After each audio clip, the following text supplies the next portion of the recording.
내 한덕수 윤 대통령 덕인 줄은 알아라. 아니 지가 잘나가지고 내가 55년에다가 총리가 직업인 사람이라서 나를 어떻게 탄핵을 하겠어. 나는 그리고 탄핵 응? 대상도 아니고 계엄 나는 안 된다고 했고 뭐 말렸고 그뿐 아니다. 국무회의 이게 구성이 안 되고 나는 하면서 국무회의인지도 몰랐다. 정말 윤 대통령의 등에 칼 꽂는 발언을 헌재에서 그냥 쏟아냈습니다. 제가 그때 하도 기가 막혀가지고 얘기를 안 했어요. 왜냐면 윤석열 대통령도 얼마나 가슴이 아프며 그리고 저 자신도 너무 상처를 받았어가지고요. 그런데 한덕수가 어제 기각된 거는요. 윤 대통령에 대한 우리들의 뜨거운 열망에 헌재가 말하자면은 반응을 한 겁니다. 이거 한덕수 기각했다가는 우리가 뼈도 못 추리겠다. 이렇게 생각한 거예요. 그런데 나오자마자 무슨 소리를 했습니까? 좌우는 없다고. 아니, 이게 제정신에서 하는 소리입니까? 저는 그걸 듣고서 한덕수가 치매인가 했어요. 좌우가 왜 없습니까, 지금? 보수와 저 좌빨들의 이 치열한 싸움 속에서 우리가 이렇게 고생하고 있고 그 엄동설안에 광장에 나갔고 아스팔트에 나간 거 아닙니까? 그리고 저 좌빨 민주당 때문에 예산을 그렇게 삭감해가지고 지금 경상남북도에서 산불이 났는데 지금 아수라 아닙니까? 근데 예비비가 없어가지고 지금 재난 대비 예비비를 반띵을 해가지고 제로로 만들어 놓은 대통령 특활비는 그렇다 치더라도 그렇다 칠 것도 아니지만 그렇게 한 게 민주당 아닙니까? 그럼 민주당에 대해서 좌우가 없다? 와, 저는 너무 분노했습니다. 그러면서 오늘도 또 한마디를 했어요. 오세훈이 옆에 떡 앉혀놓고 헌재에서 어떤 결정이 나오더라도 수용을 해야 된다. 받아들여야 된다. 그리고 만일 공권력에 대해서 도전을 하는 일이 있다면 현장에서 현행범으로 체포하겠다. 저는 이거 미친 거 아닌가? 아니 어떻게 그런 말을 할 수가 있습니까? 윤석열 대통령에 대해서 너무너무 미안해서 담을 넘었다는 서부 지원의 애국 청년들, 자유 청년들 생각은 하나도 안 나는 겁니까? 앞날이 창창한 꽃다운 청춘들이 자신의 일생을 던졌는데 살 만큼 살았고 호강할 만큼 호강했고 국가의 녹을 55년이나 먹은 77세에 이건 노추입니다. 노추. 너무 제가 화가 났습니다. 정말 기가 막힌 거죠. 아, 정말 세상이 왜 이런지 윤석열 대통령이 더 불쌍합니다. 총리가 이제 한덕수는 직업이라고 할 수 있는데 한덕수에 대해서 처세의 달인이다. 이렇게 봐야죠. 이 고건하고 한덕수가 유사한 점이 많습니다.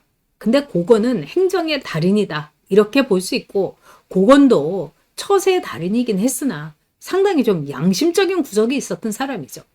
근데 고건은 자기 관리를 상당히 열심히 했고 뭐 다른 이렇게 불미스러운 일이 없었어요. 근데 한덕수는 지난번 청문회를 했을 때 사실은 한덕수가 전주 출신이고 노무현 때 국무총리를 해가지고 저 민주당에서 쩝쩝거리면서 그냥 통과를 했던 거지 한덕수의 문제점은 굉장히 많이 나왔습니다. 저는 그때 그걸 들으면서 아우 이거는 사실 총리로서는 참 문제가 심각하다. 제가 이렇게 생각을 했어요. 근데 아니다 다를까 헌재에서 윤석열 대통령에 대해서 뒤통수를 치더라고요. 계엄은 부당했다. 계엄이 왜 부당합니까? 이 나라의 위기를 알리고자 물이 여기 콕하지 차올랐다고 퍼펙트 스톰이라고 이렇게 외친 절규한 SOS를 한 구국의 계엄 아니었습니까? 우리가 이제 알잖아요. 예비비 삭감해갖고 지금 불도 못 끄고 산불도 못 끄는 것부터 시작해서 구제역도 그렇고 그 다음에 탄핵을 30번을 하겠다고 기록 세우겠다고 하는 저 사악한 것들, 저 무도한 것들. 배움 마땅했습니다, 여러분. 근데 부당했다. 그리고 국무회의 충족이 안 됐다. 그러니까 윤석열 대통령이 나중에 이런 말을 했죠. 국무위원들이 그럼 모여가지고 더구나 그 밤 10시에 국무회의를 하지 않으면은 뭘 하러 오느냐. 그냥 놀러 오느냐, 마시러 오느냐. 이렇게 얘기했죠. 아유, 정말 윤석열 대통령이 당시에 총리가 170석이라는 거대 야당이 임명 동의를 받아야 되기 때문에 어떻게 하면 울며 겨자 먹기로 한덕수를 총리 후보로 한 것이 아닌가. 뭐 맞지요, 그게. 그리고 이게 참 역사적인 이 흑역사 중에 하나죠. 윤석열 대통령 비상계엄하자 다음 날 이 한동훈이가 한덕수를 당사로 불렀어요. 국힘 당사로 불러가지고 그때 한덕수의 표정을 보면은 진짜 어리 빠지지 않았습니까, 여러분? 그러니까 넋이 나간 거예요. 그래가지고 뭐 눈도 진짜 동공지진이 났고. 그런데 도대체 한덕수가 왜 저랬을까?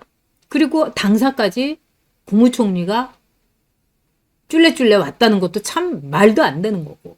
그리고 이 한동훈이가 뭡니까? 응? 자기가 국무총리한테 가도 이상한 건데 당사로 국무총리를 부르면서 한동훈이가 뭐라고 했냐? 앞으로 일주일에 한 번씩 뭐 회의도 하고 국정을 우리가 파트너십으로 반등해갖고 이 나라를 이끌어가겠다. 이렇게 한 거예요. 저는 이때 놀랬고요. 사람들이 저 미친 거 아니냐. 도대체 네가 뭔데? 이렇게 된 거죠. 그거는 민주당도 마찬가지였어요. 근데 제가 어떤 생각이 들었냐면 법무부 장관과 검사를 하면서 한덕수에 대한 말하자면 조난 자료, 약점 이거를 한동훈이가 갖고 있구나. 그러니까 건수 캐비닛을 한동훈이가 딱 잡고 한덕수를 협박을 했구나. 저는 그런 느낌이 들었습니다. 지금에야 드리지만요. 그리고 한덕수는 완전히 넋이 나간 거예요. 그래서 이때 사실 소문이 많았어요. 한덕수 부인권으로 한동훈이가 한덕수를 을러댔다. 협박을 했다. 이런 이야기가 사실 바다에서 제 귀까지도 들렸습니다. 근데 이미 이거는 뭐 청문회에 굉장히 많이 나왔던 거고, 그 다음에 또 다른 무슨 협박할 게 있었냐, 한덕수에 아주 치명적인 약점이 있었냐, 뭐 이런 이야기가 뭐 정가에서 바다에고, 기자들도 그것 때문에 모여가지고 정말 입을 맞춰보고 정보를 맞춰보고 그랬습니다. 자, 한덕수의 이 아킬레스 건은 한덕수 부인의 매우 어떻게 보면은 뚜렷한 이 문제입니다.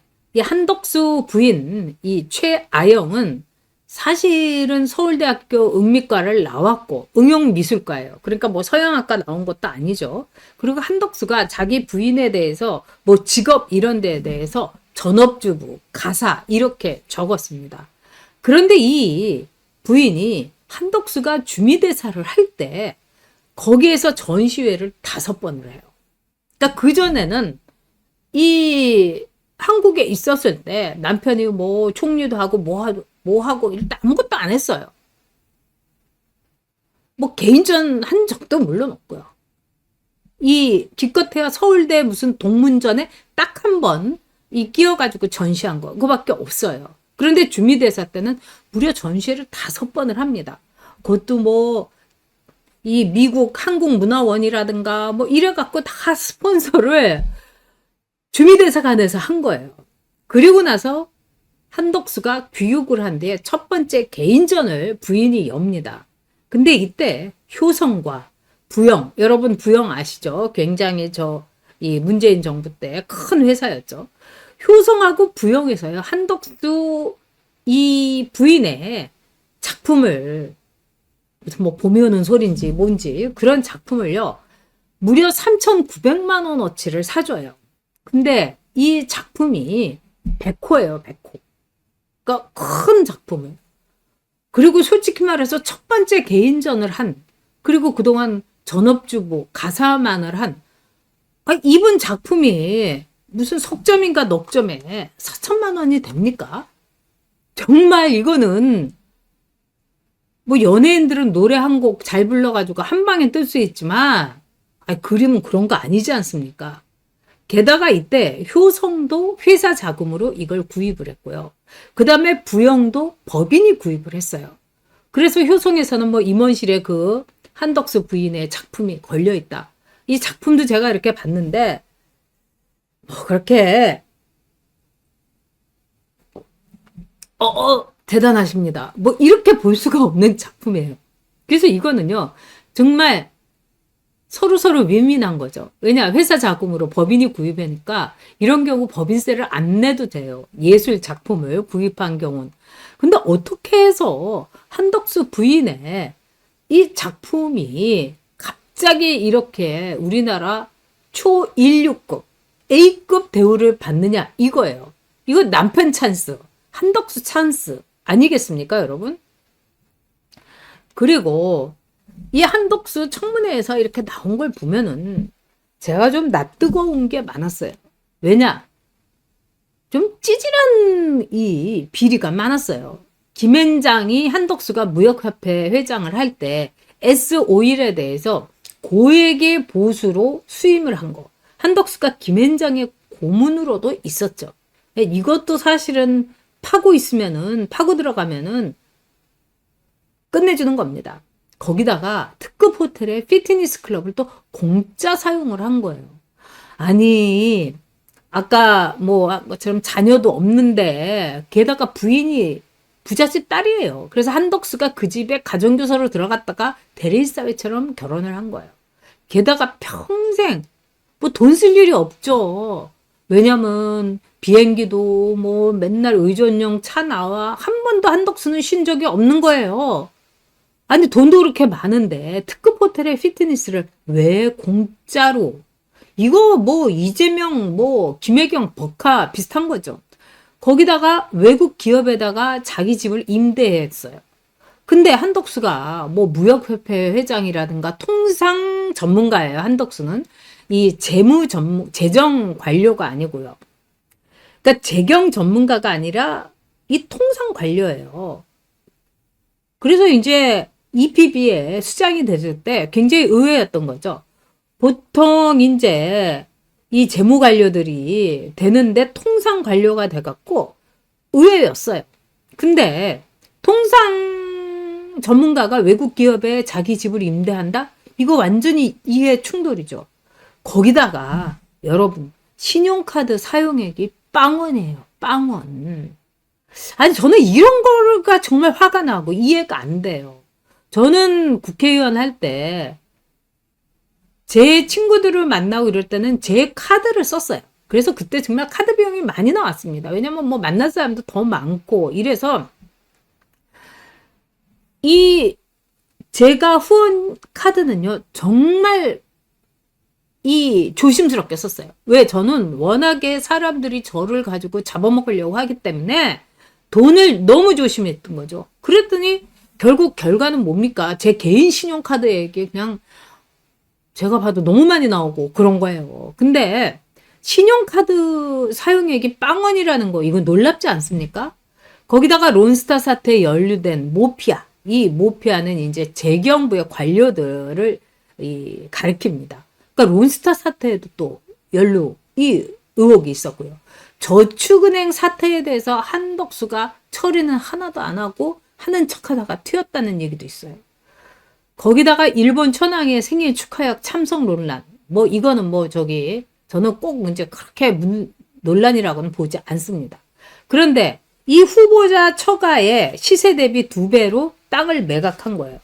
이게 굉장히 좀 문제가 좀 됩니다, 여러분. 그래가지고 워낙에 이제 집도 부자인데 청계천에 있는 처가의 땅을요 무려 50억의 차액을 받고 내고서 이 매각을 한 거예요. 이런 경우는요 뇌물 의혹이 날 수밖에 없습니다. 왜냐하면 시세보다 왜 2배씩 쳐주고 그 땅을 사주냐고요. 게다가 이 부인이요. 그때 청문회로부터 10년 동안요. 현찰, 캐시만요. 8억 5천으로 현금 자산이 늘었어요. 또 에너지 예산으로 골프장, 연회비를 또 지출을 했어요. 그러니까 이런 거 너무 찌질한 거 아닙니까, 여러분? 그리고 주미대사관에 대사로 있을 때는 부부 동창회 이런 데로 자기네 친구들 뭐 이런 사람들 다 불러다가 파티하고 두드려 먹고 막 그런 거예요. 그리고 또 김앤장에 근무할 때도 변호사법 위반 논란도 있고 이게 참 이 기가 막히죠. 근데 윤석열 대통령도 그때도 거대 야당 170석이니까 이 한덕수를 총리로 해야지 빨리 내각을 구성하니까 울며 겨자 먹기를 한 거예요. 그런데 한덕수에 대해서 제가 또 문제를 삼고 싶은 거는 뭐냐? 한덕수가 거의 노무현을 너무 좋아했어요. 그러면서 노무현에 대해서 훌륭하신, 좋으신 대통령, 아니, 훌륭한 대통령, 좋은 대통령, 이러면은 되는데, 뭐 이거 일본식 그것도 아니고 우리나라로는 잘못된 문장, 비문이죠. 뭐, 일본은 뭐든지 고라든지 오를 붙이죠. 그래서 이 이쁘다는 것도 뭐 기레이 데스네 이런데 거기다가 오를 붙여요. 오 기레이 데스네 이러면은 아이고 이쁘십니다 뭐 이런 거예요. 근데 이건 우리나라 어법엔 맞지가 않아요. 근데 노무현에 대해서 훌륭하신 대통령, 좋으신 대통령 이렇게 이야기를 하는 겁니다. 그리고 노무현하고 사이가 무지 좋았어요. 근데 윤석열 대통령에 대해서는 한덕수가 굉장히 태도가 뻣뻣했어요. 사진 같은 걸 봐도 그래요. 노무현하고는 뭐 좋아 죽어요. 이러고. 근데 윤석열 대통령에 대해서는 이러면서 뒤에 쫄래쫄래 따라오고. 저는 이걸 어떻게 보느냐. 이 한덕수 같은 이 범생이, 이 너드들은요. 노무현 같은 조폭 스타일, 깡패 스타일, 거친 스타일 이런 사람한테 약해. 그리고 노무현이 경제를 잘 모르니까 한덕수의 의견을 많이 손을 들어줬어요. 그래서 한덕수가 노무현이 극단적인 선택을 하니까 뭐라고 했느냐. 너무나 강한 분, 이때도 너무나 강하신 분. 네. 강하신 분인데 잘 견디실 줄 알았는데, 너무나 이렇게 돼서 안타깝다. 이래서 한덕수가 그때 주미대사였는데도 한덕수가 조문단에다가 이름을 올렸습니다. 거기다가 주미대사관에다가 노무현 대통령의 이 조문, 이거를 의리의리하게 차렸어요. 그리고 또 힐러리한테 얘기를 해가지고 힐러리까지 조문을 오게 만들었어요. 그래서 한덕수에 대해서는 이 노씨들이 이 권양숙이라든가 굉장히 좋아한다는 거예요. 그러니까 권양숙의 입김도 있고 그러니까 어떻게 보면 한덕수가 굉장히 어부지리로 또 여러 가지 처세의 달인으로 해갖고 총리가 직업인 사람이 된 거죠. 지금요, 많은 사람들이 걱정하는 게 뭐냐면은, 윤석열 대통령의 이 선거가 혹시라도 자꾸 늘어지면은, 윤 대통령보다 오히려 임기가 긴 총리가 나오는 기현상, 정말 이상한 기록이 남을 수도 있겠다. 이런 이야기가 나올 정도입니다. 그리고 한덕수는 그걸 즐기고 있는 거죠, 여러분. 대통령 대행 해보니까 괜찮은데? 맨날 총리만 하니까 좀 시시했어. 의전도 그렇고. 근데 대통령 의전을 받으니까 와 기분 째져. 우리 마누라도 좋아하고. 그럼 계속해서 헌재에서 시간 끌어주고 나는 그냥 대통령 노릇을 하고. 한덕수가 이렇게 생각하는 거 아닐까요? 그래서 헌재한테 저렇게 아부와 또 노출을 넘어선 거의 침해성 헌재 찬양을 하는 게 아닌가 이런 생각이 듭니다.